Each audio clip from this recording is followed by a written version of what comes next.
നമസ്കാരം. ചാനൽ 10 വാർത്തകളിലേക്ക് സ്വാഗതം.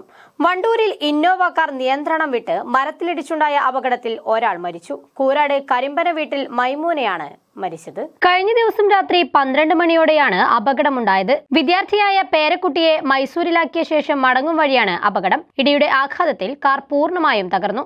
മൈമൂന ഉൾപ്പെടെ 7 പേരാണ് കാറിലുണ്ടായിരുന്നത്. പരിക്കേറ്റവരെ ഇന്ന് പുലർച്ചെ 1 മണിയോടെ പെരിന്തൽമണ്ണ മൗലാന ആശുപത്രിയിൽ പ്രവേശിപ്പിച്ചെങ്കിലും മൈമൂന മരണപ്പെട്ടിരുന്നു. വീട്ടിലേക്കെത്താൻ 1 കിലോമീറ്റർ മാത്രം അകലെ വെച്ചാണ് ഈ കുടുംബത്തെ ദുരന്തത്തിലേക്ക് തള്ളിവിട്ട അപകടമുണ്ടായിരുന്നത്.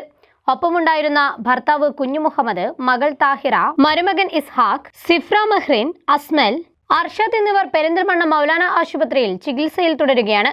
ഇസ്ഹാഖാണ് വാഹനം ഓടിച്ചിരുന്നത്. വണ്ടൂർ പോലീസ് ഇൻക്വസ്റ്റ് നടപടികൾ പൂർത്തിയാക്കി. ചാനൽ 10 പെരിന്തൽമണ്ണ. അൽ സലാമ ഐ ഹോസ്പിറ്റൽ സേവനത്തിന്റെ 20ാം വർഷത്തിലേക്ക്